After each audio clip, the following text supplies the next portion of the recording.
Arsimatai ternoti tiar engmong samung tangjagui tongkha chibrei matai hekabak kacham Agartala chibrei matai ni nogo belaikhe dolai samung tangjagui tongmani mangpli kase pheka sini tinini kokthumo aborokno naini thangka salthang tirprani barja manjak kaskokra Biswajit Sil bai tai bo saiknar kha belaikhe jorani bisingo samung tangmanya bagi jotono tiar engui tongo stol simi sengi lighting simi sengi matai sajokmung color rimung amhairo পূজা শুরু হচ্ছে এবং কাজ কতটুকু এগিয়ে যাচ্ছে। নমস্কার, আমার নাম শরদিন্দু চক্রবর্তী। আমি মন্দিরে চণ্ডী পাঠক। আমার সাথে আমার মহারাজ দুর্গামানিক চন্তাই আছে। মেলা শুরু হচ্ছে 3 তারিখ থেকে।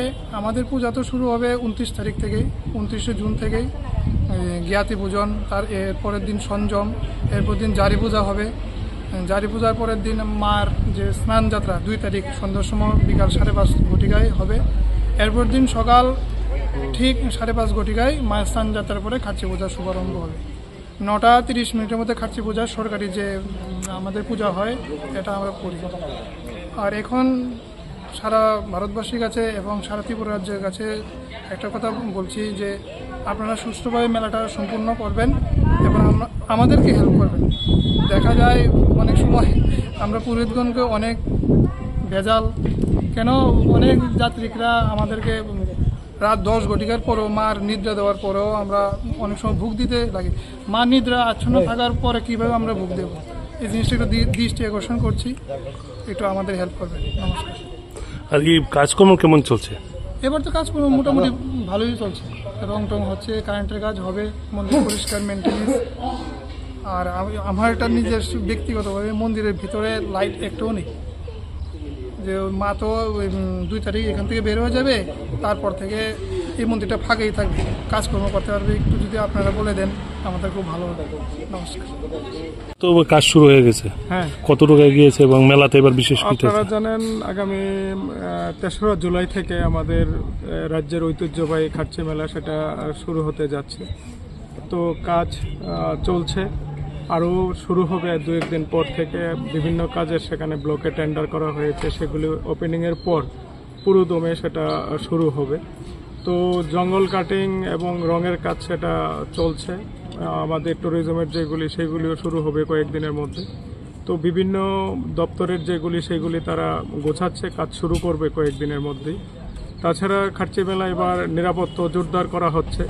সেখানে প্রায় 850-এর উপর আমাদের টিএসআর বাহিনী মোতায়েন থাকবে, আর আমাদের স্কাউট গাইড থাকবে, বিভিন্ন জায়গায় সিসি ক্যামেরা থাকবে, ওয়াচ টাওয়ার থাকবে, আমাদের নাকা পয়েন্ট থাকবে। বিভিন্ন দিক দিয়ে সেটার নিরাপত্তার যাতে জোরদার থাকে তার ব্যবস্থা করা হবে। নেশার বিরুদ্ধে অভিযান শুরু হয়ে গেছে অলরেডি, সেটা জারি থাকবে একদম মেলার পরে অবধি।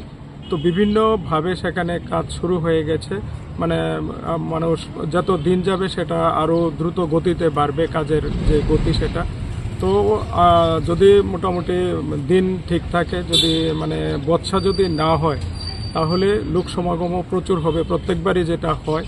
তো আমার আপনাদের মাধ্যমে রাজ্যবাসীর কাছে এবং খয়েরপুরবাসীর কাছে আবেদন থাকবে যে আপনারা আসুন, আমাদের ঐতিহ্যবাহী যে খাচ্চি মেলা 7 দিন ব্যাপী হয় সেটাতে অংশগ্রহণ করুন এবং আপনাদের যে এই মেলাতে আসার যে পুণ্য সেটার সৌভাগ্য আপনারা লাভ করুন। আমি আপনাদের মাধ্যমে রাজ্যের সমস্ত অংশের জনগণকে সেটা আহ্বান জানাবো। সবাই আপনারা আসুন, আসে আমাদের এই যে ঐতিহ্যবাহী 14দশ খাচ্চি মেলা সেটাকে সাফল্যমণ্ডিত করে তোলো। স্পেশাল কোনো ট্রেনের কোনো ব্যবস্থা থাকবে কি ধর্মনগর থেকে বা সাবরুম থেকে? স্পেশাল ট্রেনের কথা প্রত্যেকবারই বলা হয়, হয়তো 1-2টা ট্রেন চালায়, তো এবারও সেটা বলা হয়েছে, হয়তো হবে সেটা। গভর্নমেন্টের তরফ থেকে সিসি ক্যামেরা কতটুকু মোড়ানো হবে এই এলাকাটা? গভর্নমেন্টের তরফ থেকে হয়নি, এটা মেলা কমিটির তরফ থেকে হয়। সিসি ক্যামেরাটা মেলা কমিটির তরফ থেকেই হয়, সরকারের পক্ষ থেকে কোনো না। মেলা কমিটির থেকেই সিসি ক্যামেরা লাগানো হয়, প্রত্যেকবার মেলা কমিটি থেকেই লাগানো হয়, এবারও লাগানো হবে মেলা কমিটি থেকে।